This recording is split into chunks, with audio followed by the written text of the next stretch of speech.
नमस्कार, आपका मेरे चैनल में स्वागत है। आज मैं आपको अभिमन्यु के अवतार की कहानी सुनाने जा रही हूँ। महाभारत का युद्ध आज से लगभग 5000 साल पहले कुरुक्षेत्र के मैदान पर लड़ा गया था। कौरवों की 11 अश्वारोही सेना का सामना पांडवों की 7 अश्वारोही सेना से हुआ था। इसके बावजूद भी पांडवों की 7 अश्वारोही सेना विजय हुई, क्योंकि पांडवों की ओर भगवान श्री कृष्ण थे। महाभारत युद्ध में अधिकांश महारथी किसी न किसी देव, गंधर्व या राक्षस का अवतार थे। महाभारत युद्ध में अर्जुन के पुत्र अभिमन्यु ने अभूतपूर्व शौर्य दिखाया था। वे बड़े बड़े महारथियों पर अकेले भारी पड़ते थे।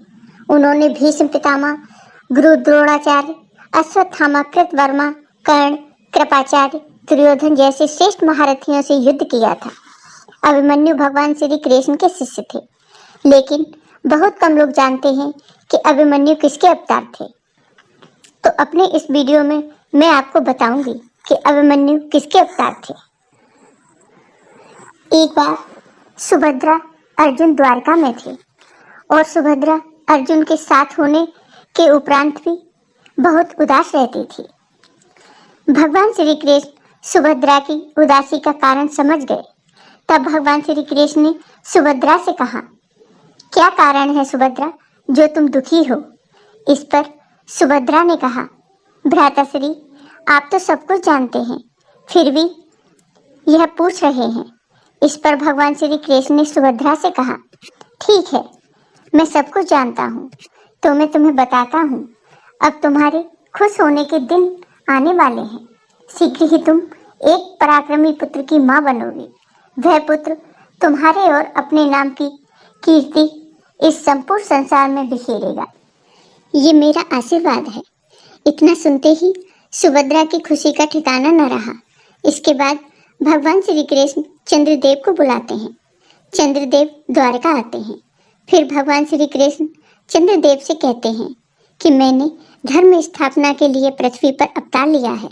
मेरे साथ बहुत से देव और गंधर्व ने भी अवतार लिया है। अब आपके सहयोग की आवश्यकता है। इस पर चंद्रदेव कहते हैं, मेरे लिए क्या आज्ञा है प्रभु?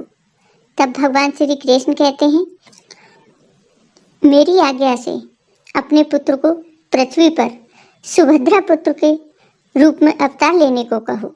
वो सुभद्रा का पुत्र बनकर पृथ्वी पर अवतार धारण करे। इस पर चंद्रदेव ने कहा, प्रभु, मुझे अपने पुत्र से अत्यंत प्रेम है। मैं अपने पुत्र को सिर्फ कुछ वर्षों के लिए ही पृथ्वी पर भेजूंगा और आपसे मेरा निवेदन है कि उसको आपका सदैव आशीर्वाद प्राप्त हो तथा उसकी कीर्ति सारे संसार में प्रसिद्ध हो। तब भगवान श्री कृष्ण कहते हैं, ऐसा ही होगा। इसके बाद चंद्रदेव के पुत्र बुद्ध सुभद्रा के गर्भ से अवतार लेते हैं। इन्हीं बुद्ध को कहीं कहीं बर्चा भी बोला गया है। बुद्ध बहुत ही तीव्र बुद्धि के देव हैं। इसी कारण जब अभिमन्यु गर्भ में थे तब उन्होंने चक्रव्यूह भेदन सीख लिया था। चंद्रदेव के कम वर्षों के लिए भेजे जाने के कारण ही अभिमन्यु को महाभारत युद्ध में वीरगति प्राप्त हुई। इसके बाद वे अपने पिता चंद्रदेव के पास लौट गए।